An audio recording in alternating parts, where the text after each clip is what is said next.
Hello out there, it's Alex, and today I'm sharing a look into the world of comic zines and anthologies while discussing my experience on my first comics anthology. First off, if you're a returning viewer, welcome back, and if this is your first visit, welcome! I'm an artist and illustrator who makes things like this, and sometimes also comics. So in today's video, I'll be working on an 8-page full-color comic that I created as part of Comics Club's Tarnished Age anthology. This collection of comics was created around the idea of superheroes and villains, and featured 7 unique artists and stories, plus a cover art created by an 8th artist. If you see me looking down here, that's where my notes are for what I'm supposed to say for this. I have a lot of information to cover on anthologies, zines, and this comic experience in particular, so let's get into it. So, what is a zine? A zine is essentially an independent publication, usually created for small circulation and printed with minimal hardware, usually just printed on a normal copier and folded into a booklet or stapled. This has evolved over time, and while classic zines still do exist, many of the comic zines you'll be looking for will actually be more properly categorized as an anthology. An anthology is a collection of comics by multiple creators, usually based around a common theme, prompt, medium, or goal. There's a lot out there for anthologies, which if you're here, I'm going to assume you're already somewhat familiar with. They can cover any topic under the sun, so search for topic and comics anthology is pretty likely to get you sent in the right direction. For the Comics Club, I was already part of the club prior to the announcement of this project, so I was lucky enough to get to see it evolve and jump in once applications opened. In general, you can find lots of different anthologies online. A couple ways to get started in finding things are by following artists who take part in projects you'd like to take part in, and finding small press groups or anthology finders. At Creator Resource and at Anthology Comics on Twitter are nice starting points, as well as independent publishers like Wildstar Press and Iron Circus Comics. As far as the process for applying goes, you usually fill out an application with basic information, roles in the anthology you'd like to apply for like artist, cover artist, writer, merch artist, etc., contact info, and social media handles, as well as portfolio pieces. Not every anthology is the same, so these questions might change a bit, but it's the same general idea. They want to know who you are, what you make, and if you're a good fit for their project, which ties nicely over into the profits category. Anthologies are either for profit or for charity. This information will be available to you before you apply, but there's a huge field of charity anthologies that create work around a theme, then donate profits to a related charity. Usually in this case, contributors will get a free digital copy of the final product at minimum, and if it's a bigger anthology, a digital version, a mailed copy, and potentially any extra awards that were created for the project, like prints. As you might have guessed from that last bit, anthologies are also very often funded on Kickstarter. Crowdfunding is a whole other jar of olives, so I'm going to pull our attention back around to this particular anthology. The brief for the Comics Club's first anthology together was 4 to 8 pages per person with an original superhero story. Then we mostly did villains, so it turned into the Tarnished Age anthology, which I think is kind of funny. We had from the end of February to mid-May to get our pages done with check-ins and normal club meetings in between.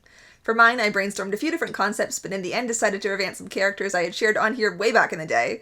The original story was written during the last couple years of high school, and I didn't have the files anymore and couldn't find them, so I basically just yanked out anything I remembered from the original story instead of actually looking up all my old sketchbooks. For the vibes. Because we were all already in the club together, there was a bit less rigorous of an application process, but we did need to submit a story synopsis, character information, and script before we got the official go-ahead to get started. The story I submitted revolved around 4 characters: Cole, the ringleader, Tara, his girlfriend, Rancy, a sort of zombie guy, and Egrispeth, the plant woman.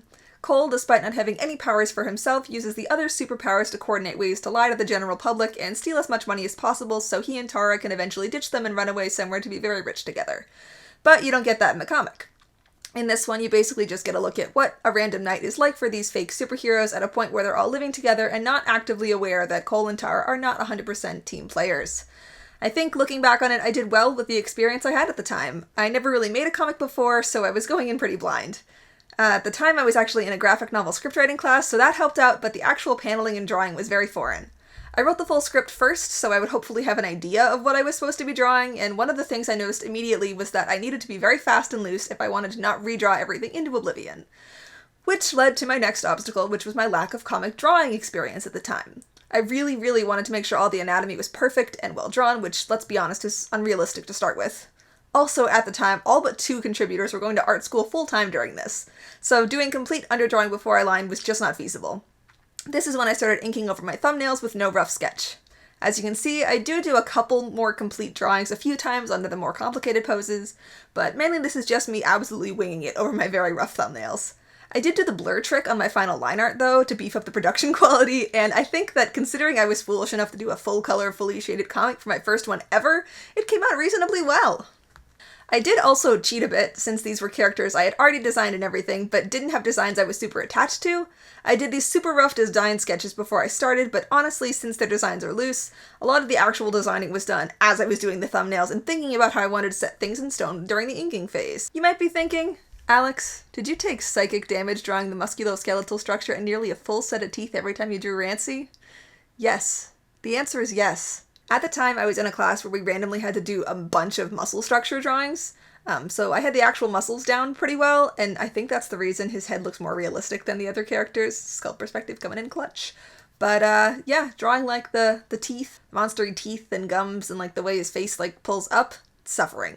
I also hate the mask that I drew in there. If I ever were to do this again, that would be redesigned 100%. In the original concept from when I was in high school, these characters were all in like a fantasy circus, and he had like a sort of cowboy look, and the mask at the time was just like a bandana.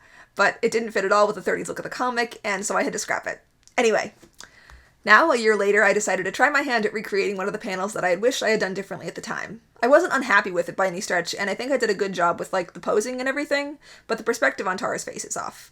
Did I mention she was like the hardest one to draw in this? I had redesigned her and kept trying to draw her old design, and the new look had such a specific vibe that I struggled with. On this version, I used Procreate once again and decided to finish it with my current digital process. This was also my first piece using my current favorite inking brush on there. I think one of the main things I would want to do if I revisited these characters in this format again was make them all a bit more unique.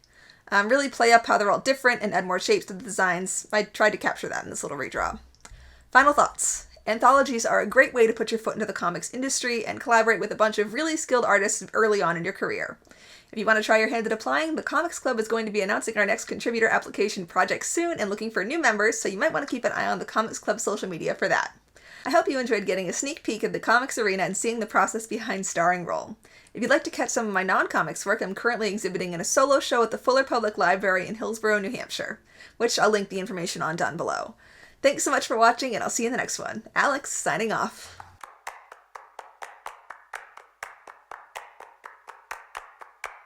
Voisin, voisine, désolé si je trouble votre tranquillité. Quand je passe parmi vos maisons, pardonnez-moi cette intrusion.